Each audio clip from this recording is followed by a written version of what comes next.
ये है स्पेस और ये है एक अंडा जो दुनिया की सबसे ऊंची जगह से छलांग लगाने वाला है। अब इस एक ड्रॉप कंपटीशन में इनकेस आपने ये स्कूल में नहीं किया होगा तो बता दूं, इसमें ऐसा कंट्रैप्शन बनाना होता है जो रॉ एग को ऊंचाई से गिरने के बावजूद टूटने से बचाता है। तो मेरा ओरिजिनल प्लान था कि दुनिया की सबसे ऊंची बिल्डिंग से एक रॉ एग को कंट्रैप्शन में रखकर गिराऊं, पर इंसान तो हमेशा ऊंची बिल्डिंग बनाते रहते हैं, तो मैं नहीं चाहता था कि कोई फ्यूचर में इस रिकॉर्ड को तोड़े। तो इसके लिए मुझे सबसे ऊपर जाना होगा और मैं पहुंच गया आउटर स्पेस में। और 3 साल पहले जब मैंने अपना ये सफर शुरू किया, मुझे पता था कि मुझे अपने दूसरे ग्रहों पर चीजें भेजने के एक्सपीरियंस का इस्तेमाल करना पड़ेगा ताकि मैं एक गारंटीड रिकॉर्ड बना सकूं। पर मुझे ये नहीं पता था कि ये मेरी जिंदगी का सबसे फिजिकली, फाइनेंशियली और मेंटली थका देने वाला वीडियो होगा। तो चलिए पहले बता देता हूँ मैं सोच क्या रहा था। प्लान ये था कि एक एग को रॉकेट के आगे बांधकर फिर उस रॉकेट को वेदर बलून से जोड़कर उसे स्पेस में ले जाऊं। वहां पहुंचते ही वेदर बलून उसे छोड़ देगा और बस ग्रेविटी की वजह से ही रॉकेट मार्क 1 से भी ज्यादा स्पीड पकड़ लेगा और स्पीड ऑफ साउंड को तोड़ देगा और फिर अपने आप उसके पीछे के ये 4 पंख बाहर आएंगे और ये खुद झूलते हुए टारगेट लोकेशन पर पहुंचेगा और फिर 300 फीट के ऊपर से ये एग को छोड़ देगा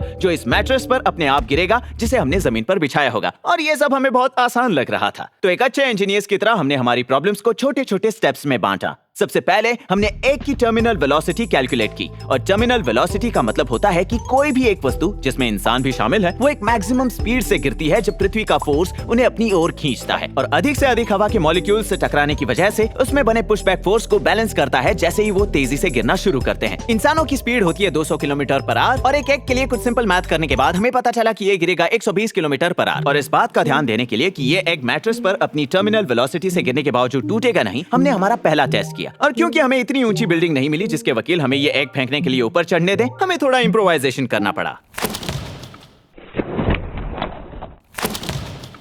83। यस! एग चेक करते हैं। ये टूटा नहीं है, तो हमारा मैट्रेस इस एग को बचा लेगा अगर ये अपनी टर्मिनल वेलोसिटी से भी तेज गिरता है तो। शुरुआत तो अच्छी हुई है।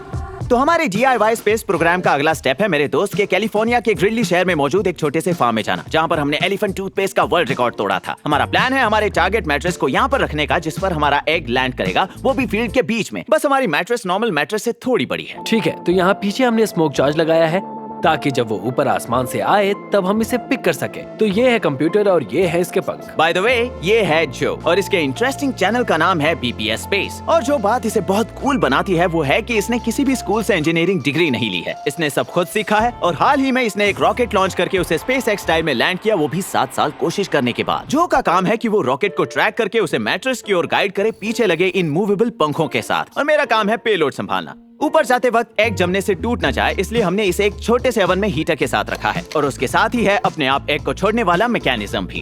एग को छोड़ रहा हूँ। और ग्रिडली की इस फर्स्ट ट्रिप का पर्पस था फ्लाइट कैरेक्टराइजेशन टेस्ट। बेसिकली इससे पहले कि हम अपना वक्त और पैसा इस बलून को स्पेस में भेजने के लिए लगाएं, हम 10,000 फीट से एक लो एल्टीट्यूड टेस्ट करना चाहते थे, बस ये चेक करने के लिए कि हम रॉकेट के इन पंखों को स्टीयर कर सकते हैं या नहीं। हम यहाँ हर तरह का वर्ल्ड रिकॉर्ड बनाने वाले हैं। दुनिया की सबसे बड़ी मैट्रेस, फास्टेस्ट एग, सबसे ऊंचाई से गिरने वाला अंडा, इसमें कुछ भी गलत नहीं हो सकता, बस उन 4000 चीजों को छोड़कर। और फिर सारी तैयारियों के बाद हमें बस जरूरत थी एक ऑफिशियल एग की, जिनकी ऊपर वाले की दया से ग्रिडली के पास बिल्कुल भी कमी नहीं थी।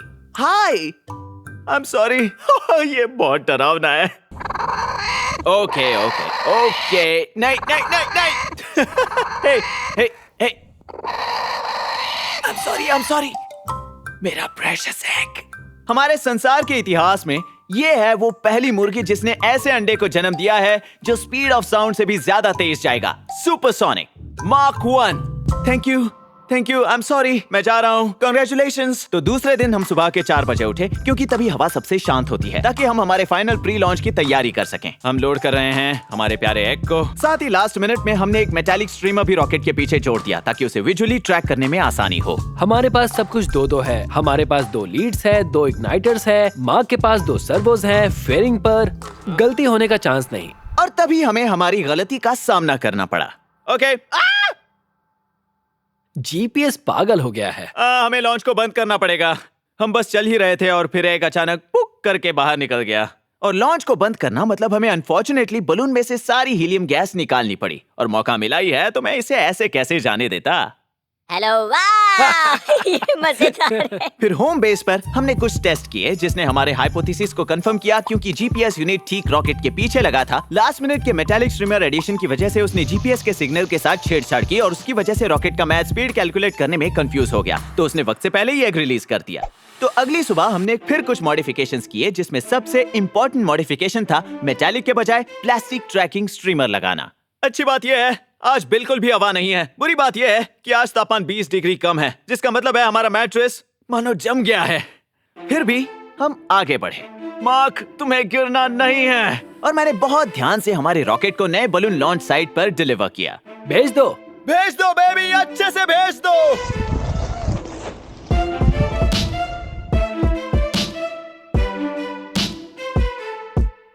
ये जा रहा है। क्या हमें वो दिख रहा है? ओ हाँ, मुझे दिख रहा है।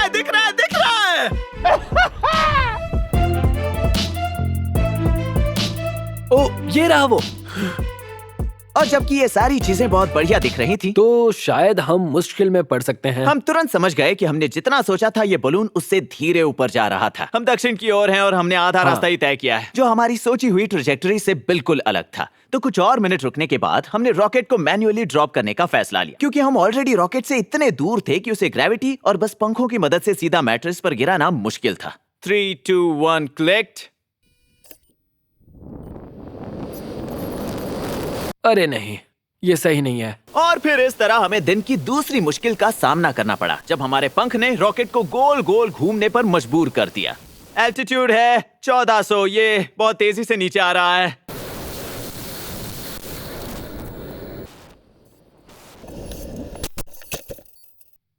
कहीं तो लैंड हुआ है। मैट्रेस पर देखो, जस्ट इन केस। और क्योंकि हमारे पास रॉकेट की जीपीएस कोऑर्डिनेट्स थे, हम उसे ढूंढने निकल पड़े। सबसे बड़ा सवाल यह है कि उस अंडे का क्या हुआ होगा। मार्क, मुझे लगता है मेरे पास तुम्हारे लिए बुरी खबर है। और उसके बाद हमारा पाला पड़ा पंछियों से भरे खेत से, और मुझे एक और मौका मिला जिसे मैं हाथ से नहीं जाने देना चाहता था। आखिर क्या है वो? क्या वो पैराशूट है? इसमें एग नहीं है। एग रिलीज हो गया, इसका मतलब एग अपने आप बाहर आ गया। तो ये बिल्कुल सही है। हाँ, पर उस सिल्वर लाइनिंग के बावजूद वो मूवेबल पंख एक्चुअली रॉकेट को गोल गोल घूमने पर मजबूर कर रहे थे, जो सरप्राइजिंग है, क्योंकि जो ने इसे यहाँ लाने से पहले बहुत से एनालिसिस और टेस्टिंग की थी।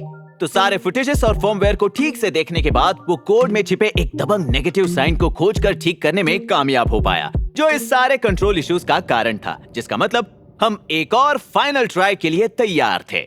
हमारे पास सारे स्पेयर पार्ट्स और बचे कुछ वेदर बलून्स खत्म हो गए थे, पर इसके बावजूद ये हमारी आखिरी कोशिश होगी। अगर हम एग को मैट्रेस पर 10,000 फीट से लैंड नहीं कर पाए, तो हमें नहीं लगता कि हम इसे कभी भी स्पेस से गिरा पाएंगे। क्या बात है! ये तारामंडल की बातें हम जैसी मंडली ही कर सकती है, समझे? मैं खड़ा हूँ दुनिया की सबसे बड़ी मैट्रेस के बीच में, और उम्मीद है कि यहाँ पर यह एग 45 मिनट में लैंड करेगा। नहीं तो हम लोग टॉपिक बदल देंगे और मेरे नए वीडियो का नाम होगा दुनिया का सबसे बड़ा मैट्रेस। तो मैं अभी रॉकेट को तैयार कर रहा हूँ। आखिरी स्टेप। ठीक है मेरी रानी, अब तुम सफर पर चलोगी। 3, 2, 1 जा जी ले अपनी जिंदगी सिमरन। अब तक तो सब सही है, हम 500 मीटर पर आ चुके हैं। अब ये बलून हमारे टारगेट मैट्रेस पर हिट करे, इसलिए हमने हर बार ग्रिडली के 4 अलग जगह से लॉन्च किया, जो एक इंटरेस्टिंग सवाल उठाता है, जो शायद आपके मन में भी आया होगा कि बड़े बलून्स जैसे कि हॉट एयर बलून्स खुद को स्टीयर कैसे करते हैं, या मैं कहूँ उन्हें कैसे पता चलता है कि वो कहाँ लैंड करेंगे। और इसका जवाब है कि कंप्यूटर को हवा की स्पीड और डायरेक्शन के बारे में अच्छे से पता होता है। जैसे हम ऊपर की तरफ जाते हैं, तो अगर मानो उस दिन ये हवा के डायरेक्शंस और स्पीड का अनुमान है, तो हमें इसे यहाँ से लॉन्च करना होगा ताकि वो हमारे मैट्रेस के ऊपर ठीक 10,000 फीट पर पहुंचे। पर इंटरेस्टिंग बात यह है कि ये सारी जानकारी हमारे पास आई कहां से, क्योंकि हर रोज ऐसे 2 बलून्स को आसमान में छोड़ने का काम किसी को करना पड़ता है, वो भी लंदन टाइम की दोपहर और मिडनाइट पर ये काम दुनिया भर में अलग अलग जगह से किया जाता है, वो भी एग्जैक्ट उसी टाइम पर। और इन बलून से जुड़ा होता है कुछ तो जिसे कहते हैं रेडियो साउंड, जो मेजर करते हैं एल्टीट्यूड, प्रेशर, टेम्परेचर और हवा को। और फिर वो ये इन्फॉर्मेशन ग्राउंड स्टेशन को भेजता है, जिसे सुपर कंप्यूटर में डाला जाता है। और इसी वजह से वेदर और विंड प्रेडिक्शंस इतने एक्यूरेट होते हैं। तो लगभग 2000 बड़े बलून्स हर रोज ऊपर जाते हैं और बाद में फट जाते हैं, और ऐसे ही कहीं पर भी लैंड हो जाते हैं। और क्योंकि वो सिग्नल ट्रांसमिट करते रहते हैं, कुछ लोगों ने उसे ट्रैक करने की हॉबी बना ली है। हम ड्रॉप पॉइंट के कितने करीब हैं? बलून निकल चुका है। निकल गया। और इस बार हम उसे ठीक टारगेट ड्रॉप जोन में रिलीज कर पाए, जो वैसे तो खुशखबर थी, पर दूसरी तरफ इसके भी अपने चैलेंजेस थे। कहाँ पर है? कुर्सी उठा लो। 400, जल्दी कुर्सी उठा लो। 300, 300। कुछ दिखा? Altitude 98 metres. लगता है हम लैंड हो चुके हैं। सब लोग ठीक है? बहुत मजा आ गया। तो इस बार हम ज्यादा करीब थे और इस बार हम उसे बस थोड़ा सा कंट्रोल करने में भी कामयाब हुए। हमने उसे ढूंढ लिया। ओह, एग है? एग नहीं है। एग नहीं है? 1 मिनट, ये तो एग है। ये तो एग है। ओ, क्या वो टूट गया? मतलब ये वैसा नहीं टूटा तो है। 3 बार फेल होने के बाद भी हम अभी तक उस लक्ष्य के करीब नहीं पहुंचे हैं जिसकी हम कोशिश कर रहे हैं। तो अब मैं फोन करने वाला हूं अपने प्यारे दोस्त एडम स्टेल्जनर को, जिसे देखकर आपको याद आ गया होगा कि ये मार्स पर लैंड करने वाली क्यूरियोसिटी के टीम से है। इन्होंने कैलटेक से पीएचडी की है और ये परसिवेरेंस और मास सैंपल रिटर्न के चीफ इंजीनियर भी हैं। और जब हमने एडम को एक्सप्लेन किया कि हम क्या करना चाहते हैं, उन्होंने हमारे ब्रिलियंट प्लान को देखते ही हमारी गलती पकड़ ली। क्या तुम दोनों किसी का घर उड़ाने की फिराक में हो? तुम ये कैसे करोगे? तुम ये कैसे करते हो? मैं जानता हूँ ये कैसे कर सकते हैं, पर पुलिस की नजरों से बचकर कैसे करोगे? दूसरे शब्दों में, हम एक प्रिसीजन गाइडेड मिसाइल बनाने की तैयारी कर रहे थे। दोस्त, तुमसे पहले ये काम हजारों लोगों ने किया और उन्होंने फेडरल लॉ को कसम दी है कि वो इस बात का जिक्र किसी से नहीं करेंगे। और सच कहूँ तो उनकी बात में दम तो था। जो लोग हमारी मदद कर सकते हैं वो नहीं कर सकते हैं। और अगर हमने ये खुद भी सीख लिया तो इसका वीडियो बनाकर उसे YouTube पर डालने पर भी काफी सवाल उठ सकते हैं। तो एडम के साथ एक फलदायक चर्चा करने के बाद, पर हमें उसे उस हाइट पर रिलीज करना होगा और फिर हम करते हैं लॉबिंग। तुम्हें हीटिंग के बारे में सोचना चाहिए और 2 स्टेजेस के बारे में। हमने चीजें बदलने का फैसला किया और अब एग को एक छोटे शहर के बीच पीछी मैट्रेस पर प्रिसीजन गाइड करके लैंड करने के बजाय हमने हमारे एग के टारगेट को डेजर्ट में रख दिया। पर क्योंकि हमने बदलाव किया था, इसलिए हमने अपने पुराने डिजाइन को डिस्कार्ड कर दिया और कुछ महीने लगाकर एक नया डिजाइन नए सिस्टम के साथ बनाया, जिसको हमने क्यूरियोसिटी लैंडिंग से चुराया था। क्योंकि अगर वो आराम से एक रोवर को मंगल ग्रह पर उतार सकता है तो वह पृथ्वी पर एक अंडे को तो उतार ही सकता है। तो हम अभी भी वेदर बलून से ही स्पेस में जा रहे हैं, पर इस बार हमारे रॉकेट के पंख हिलेंगे नहीं और ये पहले वाले से 3 गुना लंबा और 4 गुना भारी होगा, ताकि इस बात की गारंटी मिल सके कि इस बार एक सुपरसोनिक स्पीड्स में नीचे आएगा। फिर जिस तरह नासा अपर एटमॉस्फेयर में क्रूज को अलग करती है और फिर एरो ब्रेकिंग का इस्तेमाल करके कुछ ऊर्जा और स्पीड नष्ट करते हैं, हम भी हमारे रॉकेट को आधे में अलग करेंगे। एक बार जैसे ही वो साउंड बैरियर को तोड़ देगा और अब क्योंकि सिस्टम पहले के मुकाबले हल्का होगा, वो नेचुरली एरो ब्रेक लगाएगा और उसकी स्पीड उसकी टर्मिनल वेलोसिटी से कम कर देगा।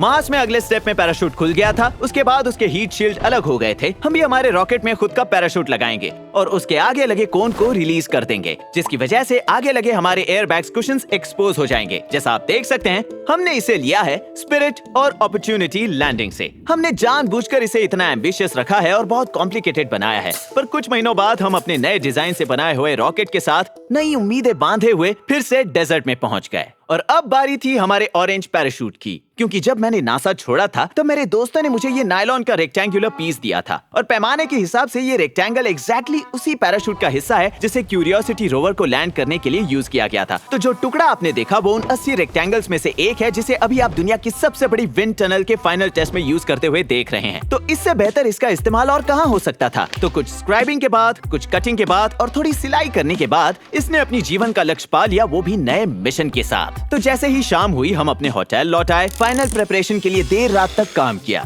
इस आइडिया को पैशन प्रोजेक्ट बनाने में 3 साल की मेहनत और ढेर सारा काम लगा है। फिर भी हम यहीं तक पहुंच पाए हैं, जो कि काफी नहीं है। हमने बहुत सी चीजों के बारे में सोचा और ऐसी चीजें बनाई जिससे चीजें गलत ना हो। और जहाँ मेरे दिल में उम्मीद की किरण चमक रही थी, वही मेरा दिमाग ये जानता था कि आखिर में फैसला तो फिजिक्स के लॉज ही करेंगे।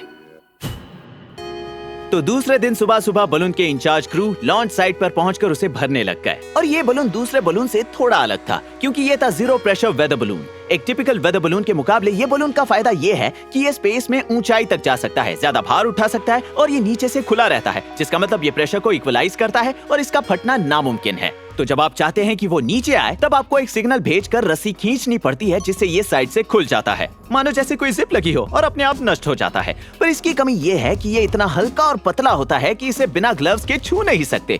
और फिर इसे भरने के लिए हमें 1 घंटा लग गया, वो भी 4 बड़े हीलियम के टैंक से। पर तभी हमें एक बहुत ही दर्दनाक बात का सामना करना पड़ा। यार, मेरे पास एक बुरी खबर है। हमें काम बंद करना होगा। बलून में से हीलियम निकालना शुरू कर दो।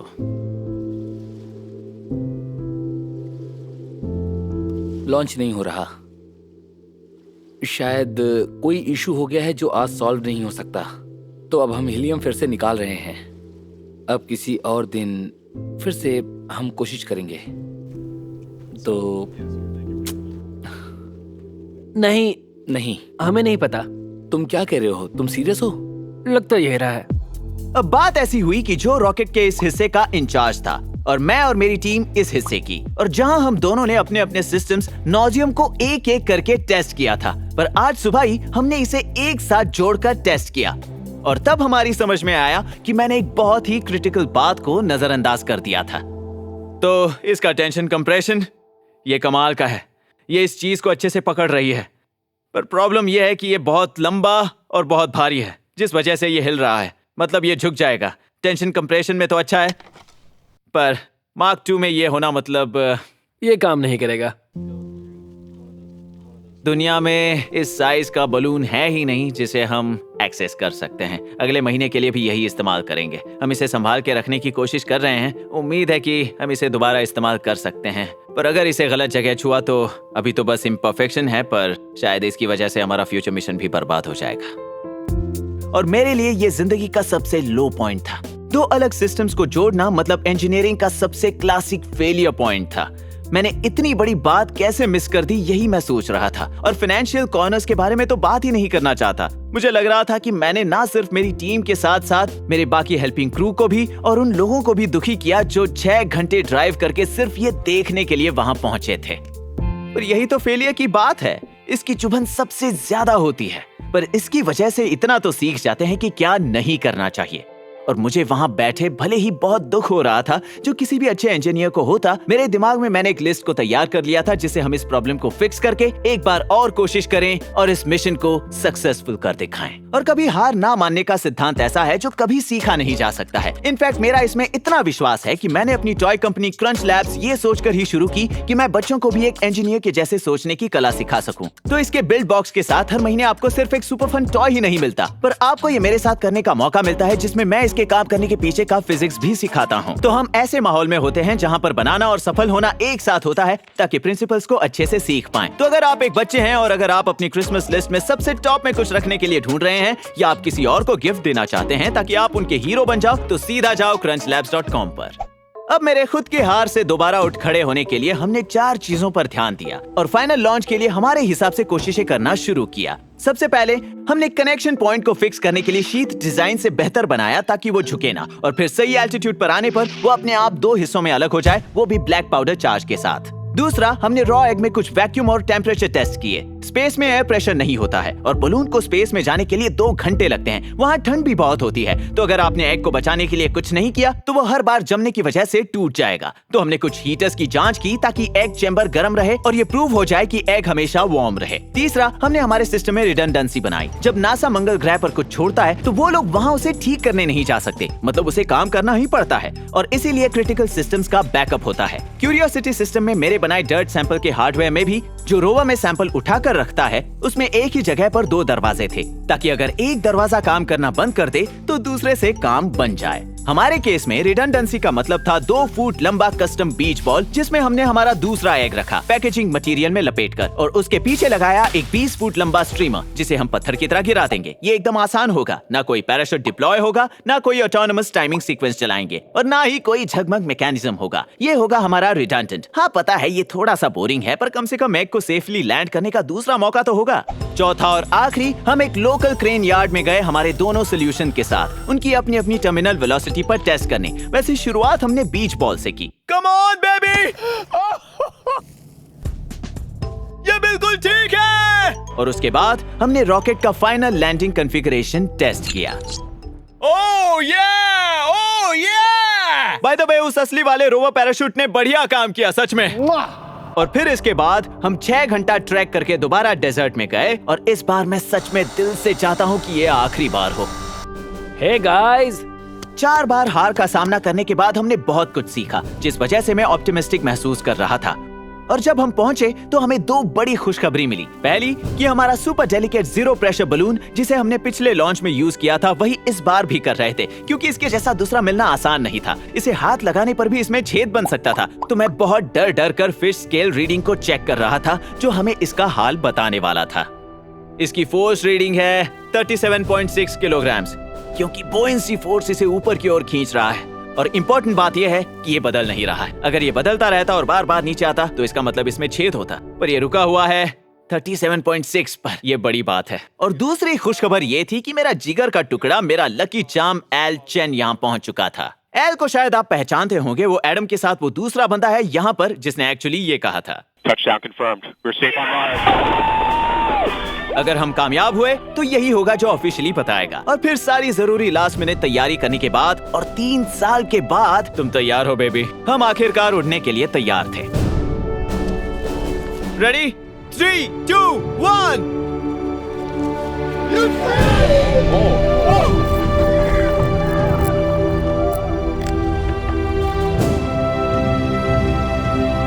और सब कुछ अच्छा लग रहा था। बलून जैसा सोचा था वैसे ही ऊपर जा रहा था, और जिसका मतलब उसमें कोई छेद नहीं था। और आखिरकार चीजें हमारे हिसाब से हो रही थीं। क्या ये ऐसे ही दिखना चाहिए? हाँ। और ऊपर स्पेस में पहुंचने के लिए पूरे 2 घंटे लग गए। तो जैसे ही बलून 30,000 फीट की ऊंचाई पर पहुंच गया, हम हमारी गाड़ी में बैठकर प्रोजेक्टेड लैंडिंग स्पॉट पर जाने के लिए निकल पड़े, जो 45 मिनट की दूरी पर थी। तो अब तक सारे सिस्टम ठीक ठाक काम कर रहे हैं। बलून हवा में सही रेट से ऊपर जा रहा है। हमने कुछ क्रिटिकल थ्रेशोल्ड पॉइंट्स को भी पार कर लिया है और हमारा खेल अभी तक जारी है। लोग कहते हैं 5वीं बार तो काम बन ही जाता है। और हम कार से बलून को पीछे छोड़ने लगे तो हमने गाड़ी साइड में लगाई, और जैसे ही वो एक इम्पोर्टेंट एल्टीट्यूड पर पहुंच गया जो था कुछ 1 लाख फीट। मैं कहूंगा कि 1 लाख के ऊपर है। 1 लाख के ऊपर मतलब ये 30 किलोमीटर ऊपर था, जो एक कमर्शियल प्लेन की उड़ान से 2.5 गुना ऊपर था। और क्योंकि वो बलून ऊपर जाने पर इतना फूल चुका था कि हम उसे नीचे खड़े होकर भी देख पा रहे थे, जो सच में बहुत ही कमाल का था। हाँ, मैं देख सकता हूँ। हाँ दोस्तों, ये बिल्कुल दिख रहा है। पर जो कमाल का नहीं था वो कुछ देर बाद जो ने अपने बिनोक्यूलर्स से देखा, और उसकी इस ऑब्जर्वेशन से हमें पूरी तरह हिला दिया। ये बहुत बड़ा दिख रहा था, फिर अचानक से छोटा हो गया। तुमने उसे छोटा देखा? हाँ, वो छोटा दिख रहा था। लेकिन ये बहुत ही अजीब है कि ये पूरी तरह से गायब हो जाएगा। और उसके बाद हमें बलून ट्रैकिंग टीम से एक दिल दुखाने वाला कॉल आया। इसे गिरे हुए 2 मिनट हो गए हैं। हाँ। वो बस 30,000 फीट के ऊपर ही गया था और फिर फट गया। पर ये फटते नहीं है, वहां पर तो जीरो प्रेशर है ना। और हाँ, ये सच है, वो फटते नहीं है। पर हमारी जानकारी के बिना जब हम उसे जमीन पर से देख रहे थे, रॉकेट और बीच बॉल बलून के आसपास ही 10 मिनट से गोल गोल घूम रहे थे, कि जो रस्सी हमने बलून को खोलने के लिए लगाई थी वो बलून के आसपास ही कसने लगी। और बाद में वो इतनी जोर से कस गई कि उसने खुद ही बलून की रस्सी को खींच दिया, और जैसा कि आप देख सकते हैं खुद को नष्ट कर दिया। और इससे पहले कि हमें रॉकेट और बीच बॉल को बलून से रिलीज करने का मौका मिलता, ये सब एक दूसरे में उलझकर एक बड़े से ढेर के साथ लगभग 240 किलोमीटर की तेजी से नीचे आने लगे, जिसमें हमारे एक का बचना मुश्किल था। चलो ड्राइविंग शुरू करते हैं। और जैसे हम ड्राइव करके जा रहे थे, मैं बस यही सोच रहा था कि अब सब कुछ हमारे डाले हुए रिडंडेंट सिस्टम्स के हाथ में है। हमें लगता है कि वो शायद करीबन 3 किलोमीटर की दूरी पर है। ये हमारा अपोलो 13 मोमेंट था। अगर हमारा रॉकेट खुद को इस उलझे हुए बलून के कचरे से 20,000 फीट पर अलग कर पाया तो वो हमारे लकी ऑरेंज पैराशूट को डिप्लॉय कर देगा, और हमारा एग अपने एयर बैग के साथ सुरक्षित लैंड हो जाएगा। और जब हम रुके तब हमें पता था कि जो हुआ सो हुआ। अब वैसे भी हम कुछ कर नहीं सकते थे, पर हमें अपने मलबे को ढूंढकर अपनी किस्मत से रूबरू तो होना ही था। मुझे कुछ ऑरेंज दिख रहा है, यही लगता है रोवर पैराशूट है। ओके, हमारी चीज मिल गई है। और हमारे सामान को इस तरह देखना अपने आप में बहुत बड़ी बात थी, क्योंकि इसका मतलब था कि उसने खुद को बलून के कचरे से 20,000 फीट पर अलग करके अपने आप को इजेक्ट कर लिया था। और बाद में जब हमने फुटेज चेक किया तो ये बात कंफर्म हो गई, और ये देखकर मुझे बहुत खुशी हुई। बस मैं अपनी उम्मीदें और बढ़ाना नहीं चाहता था। तो चलो विंडो में से देखते हैं, इसमें काफी मिट्टी गई है। क्या तुम्हें दिख रहा है? चलो विंडो में से देखते हैं। Touchdown confirm. हम पृथ्वी पर सुरक्षित उतरे हैं या नहीं वो अभी देखना बाकी है। चलो चेक करते हैं। ओह मैन,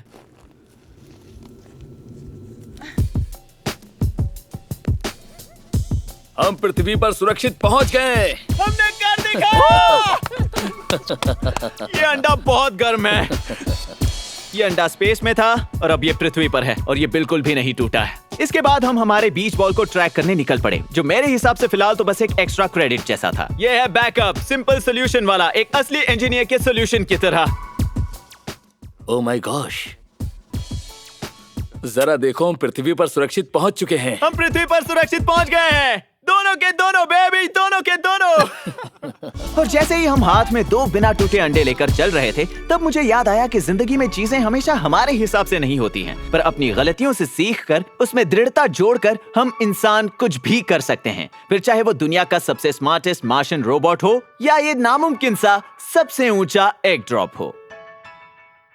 पता है सबसे कूल क्या है कि आप इस वीडियो को देखने के बाद कुछ ना कुछ जरूर सीखे होंगे। पर सोचिए, अगर आप मेरे साथ उस डेजर्ट में ट्रबल शूट करके उस रॉकेट को बनाने में मेरी मदद कर रहे होते तो कितना कुछ सीख पाते। वेल, आपके लिए एक बढ़िया न्यूज़ है, क्योंकि मैं काम करने वाला हूँ अगली बेस्ट चीज पर, और इसका नाम है क्रंच लैब्स बिल्ड बॉक्स। और ये हर महीने आपके घर तक डिलीवर हो जाएगा, और फिर हम मिलके इसे बनाएंगे, जहां मैं आपको सारे फिजिक्स के साथ बताऊंगा कि ये कैसे काम करता है। ये खुद का मार्क रोबर वीडियो हर महीने बनाने जैसा है, जहां आप बस एक नए इंजीनियरिंग प्रिंसिपल को ही नहीं सीख रहे हैं, पर एक इंजीनियर के जैसे बिल्ड भी कर रहे हैं और एक इंजीनियर की तरह सोच भी रहे हैं। तो इससे आप रेजिलियंसी और प्रॉब्लम सॉल्विंग भी डेवलप करते हैं। और बाय द वे, आप विश्वास भी नहीं कर पाएंगे कि आप और मैं मिलकर कितने बढ़िया टॉयज बनाने वाले हैं, जैसे कि ये accurate rapid fire disc launcher, या ये लिंकेज पावर ड्राइंग मशीन, या ये Rube Goldberg style catapult launcher, जो आपको ऐसे महसूस करवाएगा जैसे आपने अपना एग स्पेस से लैंड किया हो। और मैं आपको बता दूं कि क्रंच लैब्स एक असली जगह है, जहां पर ये सारे बॉक्सेस हम डिजाइन करते हैं।